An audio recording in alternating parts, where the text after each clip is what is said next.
喺溫哥華 Chinatown 華埠嘅華埠掌故館新展區華埠研習室已經開幕啦，沉浸式咁重現溫哥華華埠喺50至80年代嘅模樣。咁嗰陣嘅華埠係點樣嘅呢？展區佔地約4000平方尺，當中有展示廳，致敬當時電台節目 Panda Guide Radio 嘅錄音室，仲重現咗歷史街景。其中一間營業至1982年嘅 Marco Polo Restaurant 喜臨門大酒家，可以話係全市最出名嘅夜總會，仲請過唔少國際大明星嚟登台演出。Seeing the logo on the wall brought back a lot of memories of the Marco Polo back in the day. The Learning Lab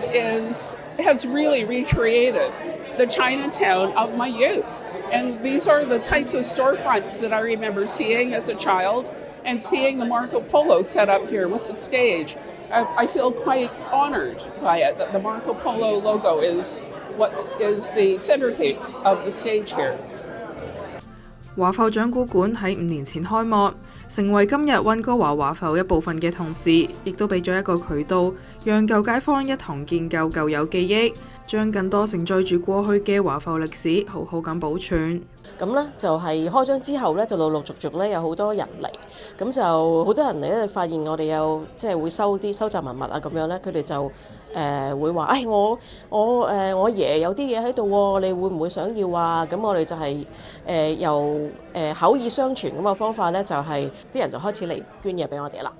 其中一個古仔咧喺個數碼牆上面嘅，咁嗰個古仔咧就係其實係有人捐咗一件裙褂俾我哋結婚嗰啲，咁嗰件裙褂咧就係60-70年代咧就係我哋出租嘅。咁經背後有啲咩故事呢？咁樣咁50年代啦，排華法取消之後呢，華社呢就開始希望可以帶啲過埠新娘過嚟加拿大，因為以前呢度係好多單身漢啦咁樣。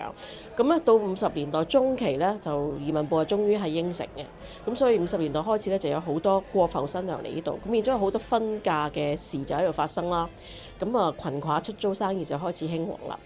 咁我哋就即係揾咗呢啲關於過埠新娘嘅古仔，咁跟住其中我又有一個古仔呢，就係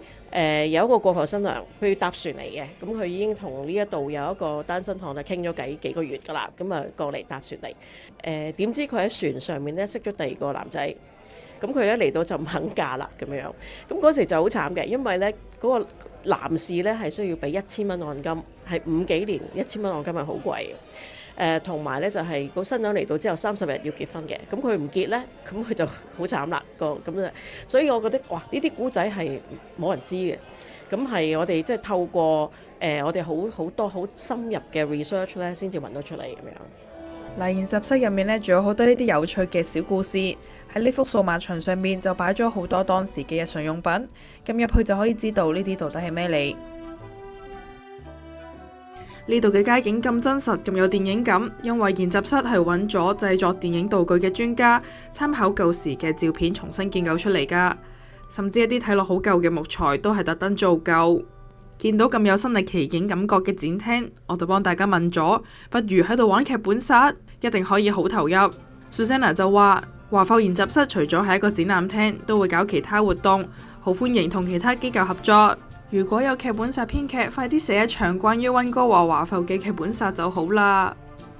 由5月25號開始，華埠掌故館門票已經包含咗華埠研習室嘅限時導覽體驗，記得上網預約時間啦。